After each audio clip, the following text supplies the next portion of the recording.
Are in chapter 11, Shoftim chapter 11, and we're going to verse 10. So V'yomru Ziknei Gilad El Yiftach, so the elders of Gilad said to Yiftach, Hashem Yeh Shomea Benotenu, Hashem will listen or shall hear between us, Im lo kidvarcha kin naaseh. If not according to your word, so will we do. So what's going on there? The Metzudas David explains Hashem Shemea V'yeh Hu Le'ed. It means that he's going to be a witness. That's what it means to listen. Kidvarcha laham shalotach miyad, like your words, and according to what you Gilad has said, namely that you are going to be our Moshel immediately. Okay, that's one thing. So you'll be our leader. And then the Malbim says, Vayomru, they said, like your words, so shall it be, more.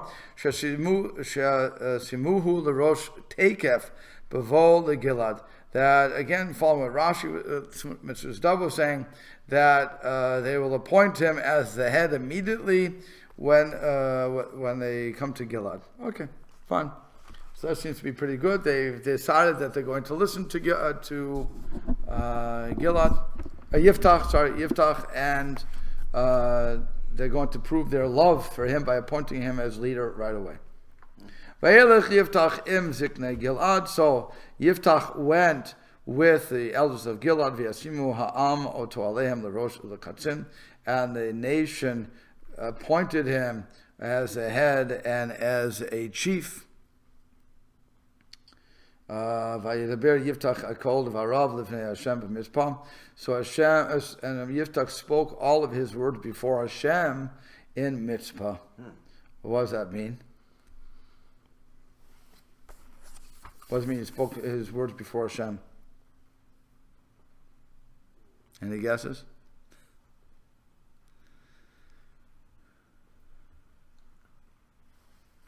Need some kind of a vow or something in God's name. What? Oh, let's see. So Rashi says, they call it Varav, HaTanaish B'neihem. First of all, he tells all of his words. That means all the Tanaim, all the conditions that they negotiated out. Then it says, Lifnei Hashem b'mitzpah, l'makom shenesvu kulam, to the place that they all assembled together.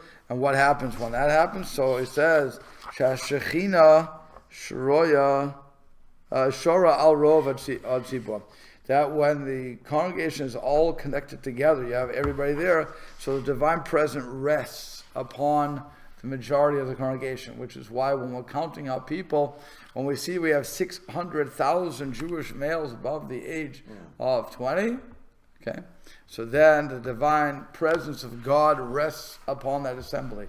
So that's when he's saying Lifnei Hashem. So that's what is going on. Everybody's there, and so now Hashem as what rests upon that congregation. Another thing you could also say, by the way, I went for 600,000. You have also the concept that we learn in Pirkei Avot, that when we have 10 people together, like a minyan, so that again the divine presence rests in our midst. Right? So either way, it could be that he had a minyan there, or he had a whole group there, or 600,000 people there. In other words, the point is that God's dwelling in their midst. That's why he's saying it before Hashem. That's how Rashi explains that. They're saying by mitzvah. Sorry. In Mitzpah, that's apparently a place. Yes, Mitzpah is a place. Mitzpah is also, does it mean... watchtower. Okay, I was going to say kind of an elevation point for looking at something. Huh? Yes, means a watchtower. They don't translate that. They translate it as mitzvah.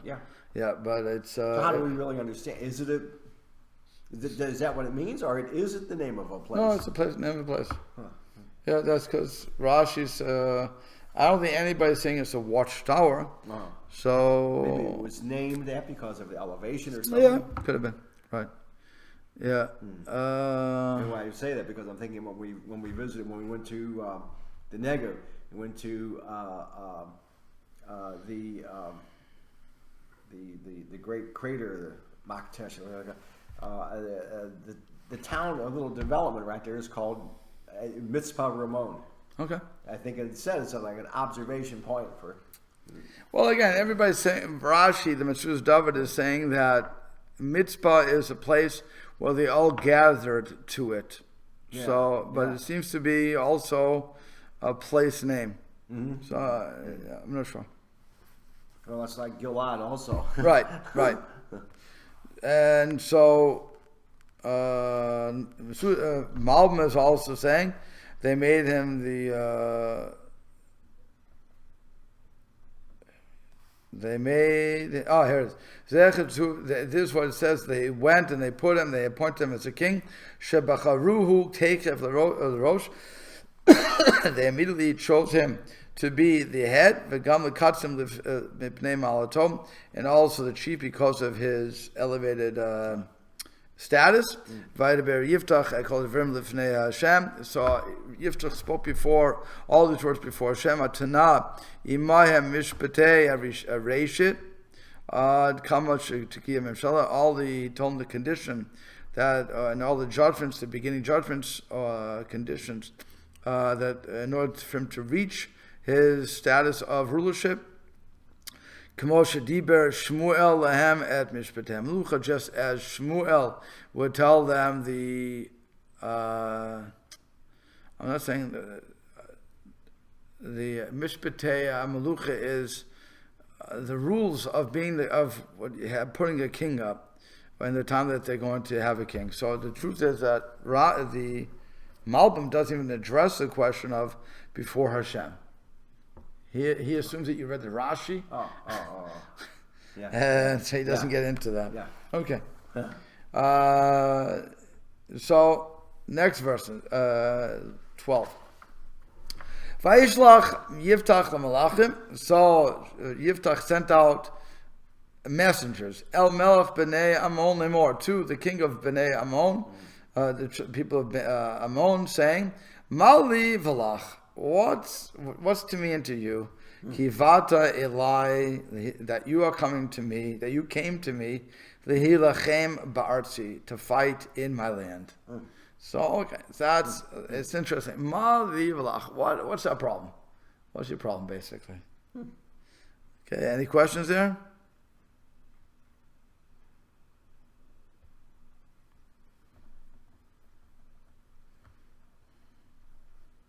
No questions? Rashi Mezuzah David had a question. He said, what does it mean, Ma'ali v'lach?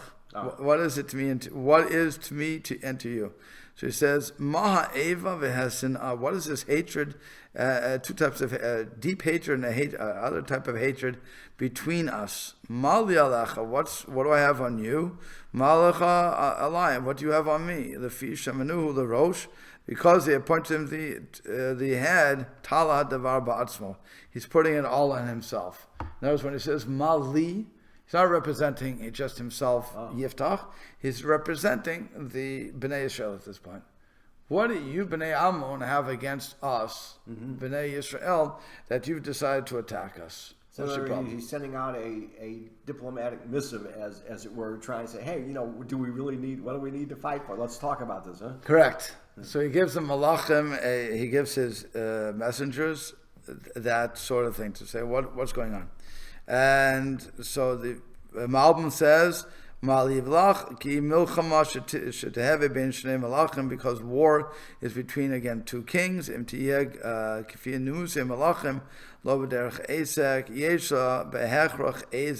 then, but it must be some complaint that you have, mariva or ta'ana, a complaint or a claim. And for most of those things, we can come to a good compromise. Teram nishka before we start fighting in war. Vishal so he asked, tell me what we're fighting about. Maro Semimena, what do you want from us? It's an interesting approach, really. If you think about it. Okay, we're about to fight, and so I say to you, what are we fighting over? why are we doing this? Somebody's going to get hurt, and potentially killed, and it could be me. So why do I want to fight you? You tell me why we're fighting. Maybe we can work it out. Everything's negotiable. By the way, if Congress would listen to this, we'd have the country going. Okay. That was my political comment for the day. At least one of them. So, Vayomer Melech Bnei Amon El Malachi Yiftach. So the king of Bnei Amon said to the I keep on saying angels, the messengers of Yiftach, Kilakach. Now here's reasoning. Kilakach Yisrael Eretzi Ba'aloti Mitzrayim, because the Jews took my land when they went up from Mitzrayim. Me Arnon vi'ad Yabok vi'ad Yarden, from Arnon until Yabok and as far as the Jordan. V'yatah Hashiva Edhem b'Shalom, and now return it in peace. Right. Return it in peace. Now, does this sound familiar? Shoftim has never been so. If you would have told a Jew this before 1948, 1949, so on and so forth, they would have said, "Oh, okay, it's an interesting argument to have about to engage in." But when now living in 2015, when Israel has been a state for 60 odd years, and this is the reason they always give: "You stole my land." Yeah. Now let's understand something else. They left Egypt. Were there for over 100 years ago. Before this. Yes. So you have over 100 years, approximately. Yeah. Let's make it, you had to go through Joshua, you had to go through a couple of people here. So you have approximately 100 years in the future, and they're still saying you stole our land. It's not even a valid complaint anymore. It's ridiculous. You're kidding me. Because we came from Egypt and we've been living here, we have our houses and now you're attacking us? Why don't you attack us when we did it? What are you coming to me now for? You lost. It's over. It would be as bad as the American Indians coming and saying, you stole our country. Okay, so we stole it. Okay. Next question. We admit what we did. We admit we killed you. We admit we slaughtered you. Good. Now done. Now what do you want? You want us to relinquish Manhattan to you? Are you insane? We're not going to give you back Manhattan. We're not going to pay you rent for Manhattan. We're not going to do anything. You sold for $24 or whatever you sold it for. What do I care what you did? Yeah, we stole it. We have good investment bankers. Fine.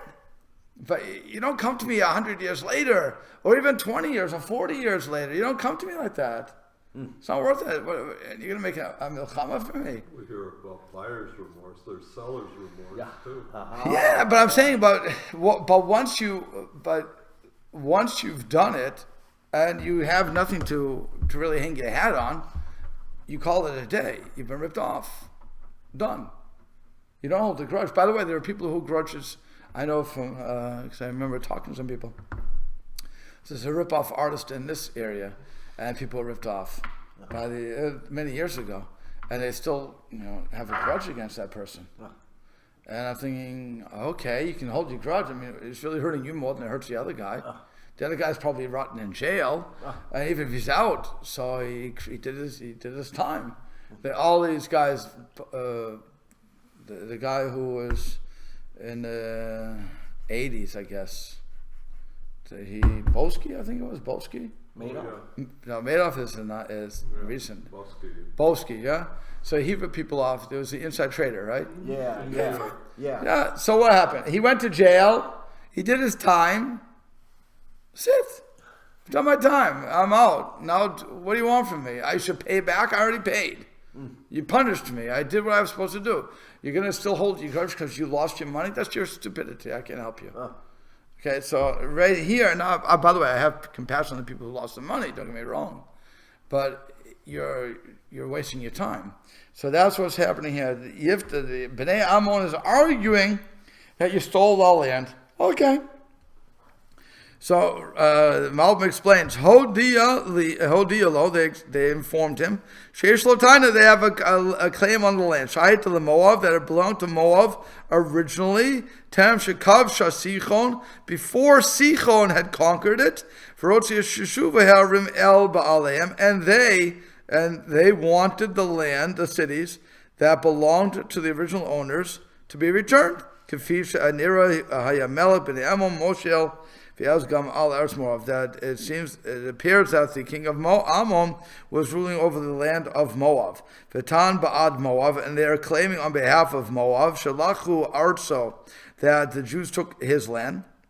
V'gam Shama Shalachu V'sichon Hayagam Agam b'Bnei Amon, and there that they took it from Sichon, who was also from Bnei Amon.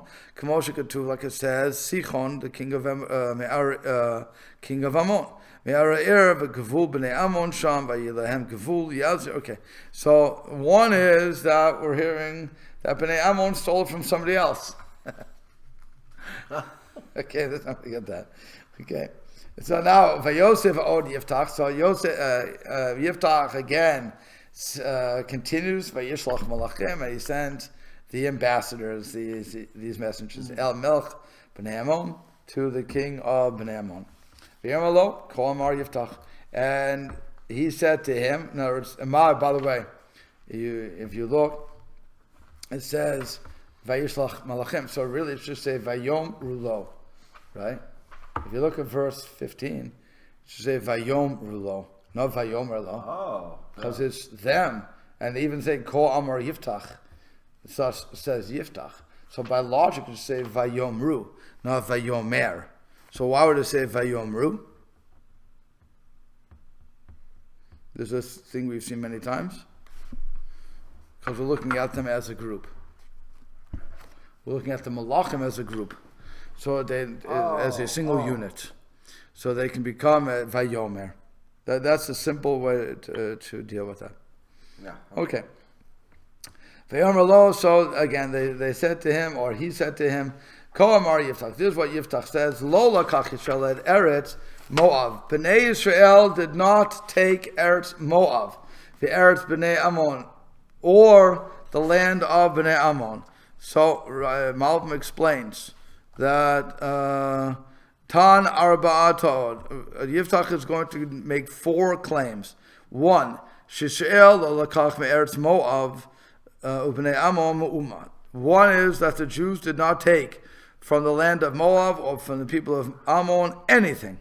There is no claim. The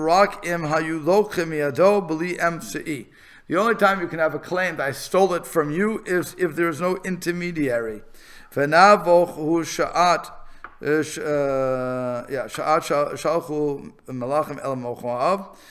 it's the opposite in the time that they sent the Malachim to these messengers to the king of Moab, Melech Edom, and to the king of Edom, and they did not desire to help them to allow them to avor gvulam, to pass through their borders. Hagam shaya bezeh ila milchama. Also, they had this complaint for the war. Hesibu et artzam. They went around their land.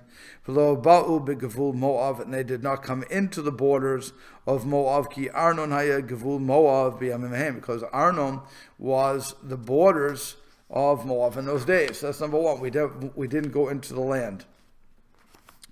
Now we're going to come to others. Okay, so that's the first thing. We didn't take anything. Number 2 is Ted Zion. Ki ba'alotam Mitzrayim, when they went up from Mitzrayim, ve'yelech Yisrael b'midbar, the Jews went in the desert, ad the wilderness, ad Yamsuf, until the Yamsuf, the Sea of Reeds. Vayavo Kadesha, and they came to Kadesha. And so Rashi explains, ad Yom Asuf, until the Reed Sea, Bideroma shel Eretz Edom, that was to the south of the land of Edom. Eretz Edom, Bideroma shel Eretz Canaan, and Edom is to the south of the land of Canaan. Okay, fine. Then Zion 17, Vayishlach Yisrael Malachim, Then Israel sent messengers El Melech Edom Lemor to the king of Edom, saying, remember, Edom is Esav, it's their cousin, it's their cousins. Yeah. Okay. Ebrana be'artzecha, I will now, please let me now pass in your through your land, cross over your land. V'lo shema, that's what all they wanted, to cross over. They didn't want to take over, they just wanted to cross. It's a shortcut. V'lo shema melech Edom, the king of Edom did not listen to them. V'gam el melech Moab, they also sent the message to melech Moab. V'lo ava, he also didn't desire to do this, to let them cross through. Vayeshev Yisrael b'Kadesh, and Israel dwelt in Kadesh. So, Moses David, I'm sorry,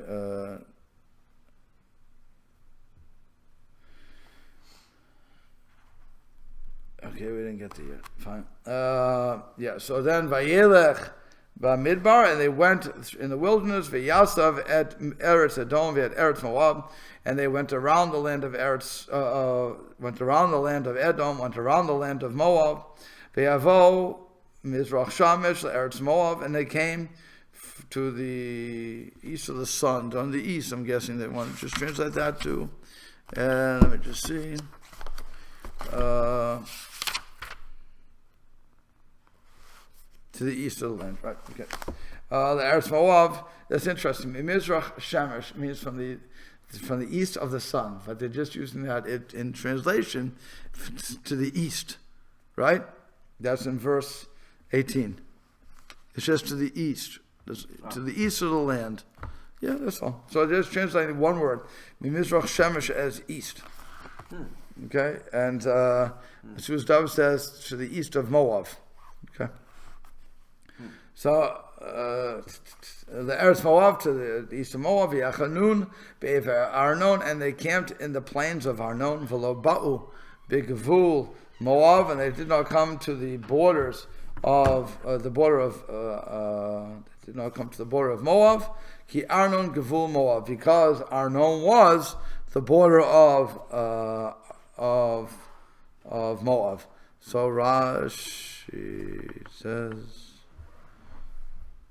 that was Yud Chet. Yeah.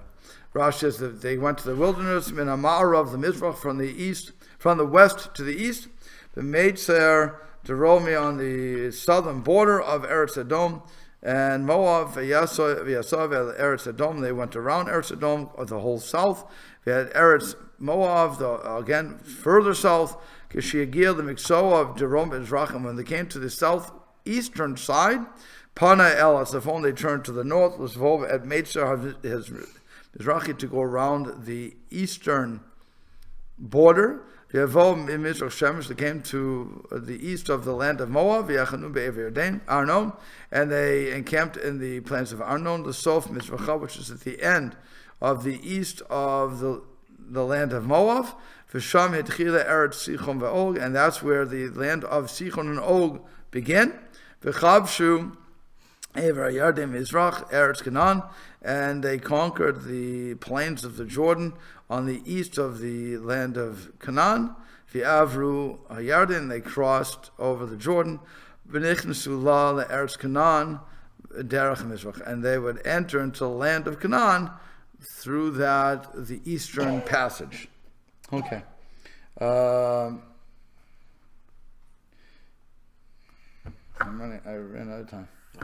Okay, we'll have to stop at Yud Tet. So, but the main thing here, and hopefully we'll remember what we're talking about, is that Bnei Yisrael, he's trying to stop the war by saying that we didn't take anybody's land over. We're trying to avoid all the wars, and what we're going to do is, now we're going to get into the war of the Sichon and see what happened there. Okay, stop here.